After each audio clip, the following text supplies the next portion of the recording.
이 영상에서는 거시경제학에서 말하는 경제성장 개념에 초점을 맞추겠습니다. 우리는 경제성장을 정의합니다. 경제성장의 원천에 대해 논의합니다. 또한 총수요 총공급 모형 안에서 경기 회복과 경제성장을 분별합니다. 아울러 단기 경제성장과 장기 경제성장 사이를 분별합니다. 경제성장의 정의부터 시작합시다. 이 용어는 여러분들이 틀림없이 들어봤겠지만 기술적으로 어떻게 정의하는지는 모를 수 있습니다. 경제성장은 시간 경과에 따른 한 나라의 실질 산출량과 잠재 산출량의 증가로 정의됩니다.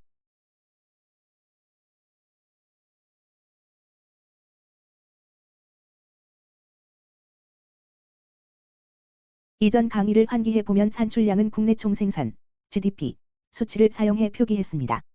따라서 실제로 우리는 경제성장을 측정할 수 있습니다.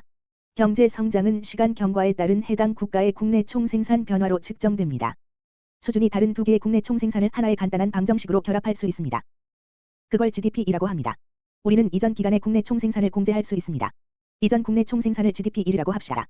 그리고 그 결과에 100을 곱하면 경제성장률이라는 것이 나옵니다. 한 나라의 국내 총생산 성장률은 두 기간 사이 국내 총생산을 100분율 증가로 나타낸 겁니다. 따라서 경제성장은 시간 경과에 따른 한 나라의 국내 총생산 증대로 정의합니다. 실질 국내 총생산과 잠재 국내 총생산 모두의 증대입니다. 자, 그럼 경제성장의 원천에 대해 논합시다. 경제성장은 한 나라의 생산 요소를 양적으로 증가시키는 다양한 요인에 의해 발생할 수 있습니다. 기업을 환기해보면 생산 요소는 토지, 노동, 자본을 말합니다. 시간 경과에 따라 한 나라의 토지, 노동, 자본이 어떻게든 증가하면 그 나라의 실질 및 잠재 산출량을 증대시켜 경제 성장을 이끌 수 있습니다. 자, 그럼 경제 성장 요인을 세분화해 봅시다. 한 나라의 토지, 노동, 자본을 증대시키는 요인에는 무엇이 있습니까? 실제로 경제를 성장시킬 수 있는 것은 어떤 것입니까? 가장 큰 부분은 기술입니다. 새로운 기술은 토지 생산성을 증대합니다. 예를 들어 농장시설, 농약, 산업용 비료와 같은 농업기술이 있습니다. 이러한 농업기술로 나라의 비옥한 땅이 양적으로 증가하거나 질적으로 향상되어 토지 자원의 생산성이 확대되면서 한 나라의 잠재 및 실질 산출량이 증대됩니다. 노동은 또 다른 생산 요소로 인구 증가와 이민을 통해 증가할 수 있습니다. 당연히 이민도 인구를 증가시키는 한 요인입니다. 이민자들은 한 나라의 실질 산출량과 잠재 산출량을 증가시킵니다. 이민자들은 노동 인구의 규모를 실제로 증가시킵니다. 따라서 해당 국가의 잠재 산출량 수준을 증가시킵니다. 자본은 재화와 용역의 생산에 사용되는 기술입니다.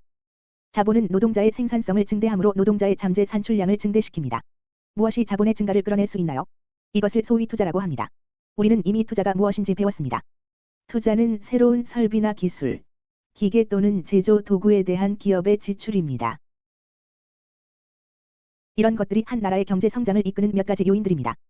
신기술, 이민이나 출생률 증가를 통한 인구 증가, 신기술에 대한 투자 등이 성장 요인입니다. 이 모든 것들이 생산성을 증대시킵니다. 생산성 증대란 투입 단위당 최대치의 산출량 증대를 의미합니다. 기술 확대와 기술 향상, 투자 증대와 자본 향상은 노동자의 생산을 증대시키고 시간 경과에 따른 한 나라의 재화와 용역의 실질 및 잠재 산출량을 증대합니다. 이것들이 경제 성장의 주요 원천입니다. 이제 잠시 후에 우리는 그래프를 살펴보면서 경제 성장을 그래프에 어떻게 도식화하는지 논하겠습니다. 그렇게 하기에 앞서 여기서 경제학 학생들 사이 흔히 혼란을 겪는 두 가지 개념을 분별해 보겠습니다. 회복과 성장 사이의 구분입니다. 회복이란 용어는 아시다시피 우리가 경기 순환을 공부할 때 배웠습니다. 회복이란 한 나라가 경기 후퇴 이후 자국의 산출량 증가를 경험하는 걸 말합니다. 회복은 경기 후퇴 이후의 산출량, 즉 국내 총생산이 증가할 때를 말합니다. 자, 여기 그래프에서 빠르게 도식화해봅니다. 미국이 수요 부족 경기 후퇴를 경험한다고 칩시다. 총수요 하락으로 산출량은 감소하는데 이를 AD1이라 합시다. 완전 고용 수준 아래로 감소합니다. 그 수준을 Y1이라 합시다. 완전 고용 수준의 총생산은 장기 총공급 곡선이 수직선일 경우입니다. 우리는 그걸 YF이라고 합니다. 총수요 감소는 경기 후퇴 갭을 유발합니다. 이 내용은 이전 영상에서 우리가 공부한 것입니다. Y1과 YF2 간의 격차가 바로 경기 후퇴 갭입니다. 만약에 이 나라 미국이 경기 후퇴 이후에 총수요 증가를 경험하고 있다고 한다면 이게 경제 성장을 경험하는 건가요? 아니면 경기 회복을 경험하고 있는 건가요? 자, 한번 봅시다. 총수요가 다시 증가했는데 이전 상태로 완전히 복귀하는 것은 아니지만 완전 고용 수준에 한 발짝 더 가까워졌다고 칩시다. 이 나라는 지금 국내 총생산이 Y2로 증가했습니다. 아울러 물가 수준이 상승하면서 수요 견인 인플레이션을 수반했습니다. 물가 수준을 표기하는 걸 깜빡했네요. 우리는 그걸 PL1이라 합니다. 이제 물가 수준은 PL2로 상승했습니다. 약간의 인플레이션이 존재하고 산출량은 Y2로 증가했습니다. 이게 경제 성장인가요? 자, 경제 성장의 정의를 다시 살펴봅시다. 우리가 경제 성장 여부를 판단하려면 실질 산출량과 잠재 산출량 증대 두 개를 모두 확인해야 합니다. Y1에서 Y2로의 회복은 앞의 것 실질 산출량을 증가시켰습니다. 미국의 실질 산출량을 증가시켰습니다. 그러나 국가의 잠재 산출량을 증가시킨 것은 아닙니다. 잠재 총생산은 이 나라의 장기 총공급에 따라 결정되며 잠재 총생산은 YF이라고 명명한 완전 고용 수준의 총생산입니다. 미국이 경기 후퇴에서 회복을 경험하고 있다면 경제 성장을 경험하고 있는 것이 아닙니다. 그 점이 경제 성장을 논할 때 분별해야 할 중요한 대목입니다. 경제 성장은 실질 산출량 증가와 잠재 산출량 증가 모두 필요합니다. 경기 순환에서 회복 국면은 다소 경제 성장처럼 보일 수 있습니다. 왜냐하면 국내 총생산이 증가하고 실질 산출량이 증가하니까요. 그러나 회복은 경제 성장이 아닙니다. 왜냐하면 경기 후퇴에서 회복할 때 해당 국가의 잠재 산출량의 변화가 없기 때문입니다. 여기서 다른 시나리오를 한번 살펴봅시다. 그래프를 지우고 경제 성장의 한 유형을 보여주는 다른 시나리오를 살펴보겠습니다. 이제 총수요 총공급 그래프에서 경제 성장이 어떤 모양일지 도식화해 봅시다. 총수요가 증가하는 상황부터 시작합시다. 예를 들어 감세로 가계의 가처분 소득이 증가하여 소비 증대를 야기합니다. 총수요의 증가 하나만으로 경제 성장의 사례가 될까요? 총수요 증가 효과를 살펴봅시다. 단기적으로 산출량이 YF2에서 Y1로 증가했습니다. 아울러 이 나라의 재화와 용역에 대한 수요 증가로 즉 수요 견인 인플레이션으로 인해 물가가 PL1에서 PL2로 상승했습니다. 실질 산출량이 증가했습니까? 실질 산출량이 단기적으로 완전 고용 수준을 넘어서는 수준으로 증가했습니다. 이 나라의 인플레이션 갭이 존재합니다. 그렇다면 경제 성장의 첫 요건에 부합합니다. 그러나 우리는 이를 단기 경제 성장이라고 부릅니다. 이것은 실제 중요한 경제 성장이 아닙니다. 이 나라는 인플레이션 갭을 경험하면서 산출량이 증가하고 있지만 단지 단기 증가일 뿐입니다. 단기 경제 성장은 단지 총수요만 증가할 때를 말합니다. 그것으로 실질 산출량과 잠재 산출량의 장기적인 증가가 이루어진 게 아닙니다. 이전 영상에서도 배웠듯이 단기적인 수요 견인 인플레이션은 장기적으로 임금과 생산 비용이 상승하는 결과로 이어질 것입니다. 이 경제는 생산비 상승에 따라 단기 총공급 감소로 이어져 자기 교정을 하게 됩니다.